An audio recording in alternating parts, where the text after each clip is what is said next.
Bikoka Village.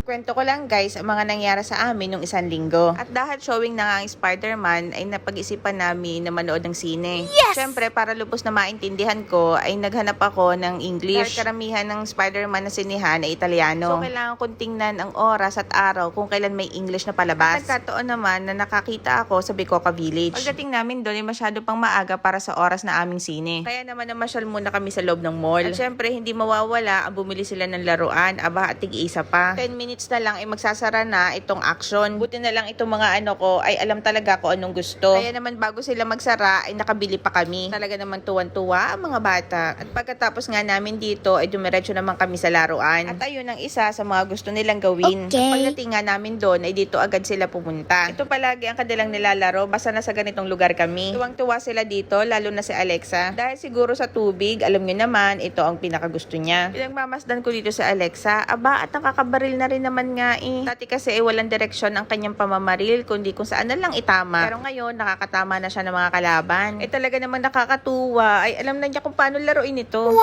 Siguro dahil na rin sa lagi namin itong nilalaro. Kaya nalaman na rin niya kung paano ito laruin. Si Alexa ay mahilig sa cars kaya naman sumakay din siya sa ganitong rides. Pero hindi pa niya ganun kakabisado ang mga ganitong laro. Hindi pa niya alam kung paano laruin ito kaya palagi siyang nabubunggo. Pero ano pa man kahit nasayang ang aming coins sa kalalaro ni Alexa na wala namang patutunguhan ay alam ko namang masaya siya. At nang matapos na kami maglaro sa arcade ay umakit na kami sa taas dahil malapit na ang aming oras sa panonood ng sine. At syempre hindi mawawala ang bumili kami ng popcorn. Isang malaking popcorn na lang ang binili namin para sa aming lahat dahil hindi rin naman namin mauubos kung magtitigisa pa kami. At bumili na lang kami ng maraming drinks. Palagi kasing uhaw ang dalawang bata kasi naman walang tigil talaga ang energy nila. Hindi maaaring hindi kami o-order ng iced tea kaya ayan pinagbigyan namin sila. At ng oras na para pumasok ay talaga naman tuwan-tuwa ang mga bata. Lalo na si Lucio, nga naman nasa kanya ang poster na binigay sa amin. Habang naglalakad ay talaga namang ninanamnam ang pagtingin sa kanyang poster. Actually kaya rin kami nanood ng sine ay dahil din ni Lucio. Dahil ay talaga namang ito ang kanyang favorite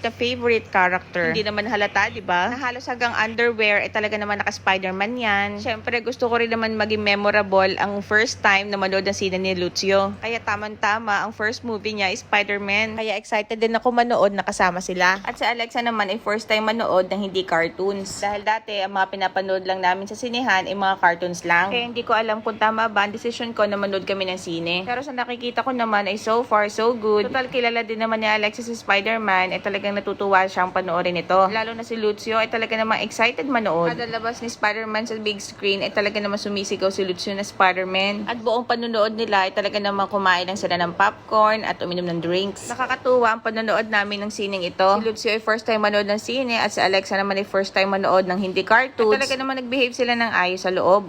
But until then, I'm just gonna be Spider-Man.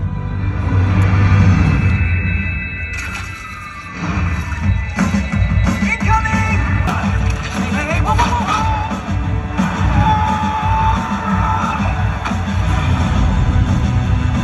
Sa sobrang haba ng Spider-Man ay syempre hindi maaari ang break. Kaya naman sinamahan ko muna sila sa CR. Pagkatapos ay talaga namang palaging hawak ang kanilang poster. At ito rin ang time para hayaan ko silang mag-ingay na mag-ingay. Kasi kanina habang nanonood kami ay hindi maiwasan na mag-ingay sila. Kaya habang break ay inuubos ko muna ang battery nila. Alice, finito. Lucio, finito.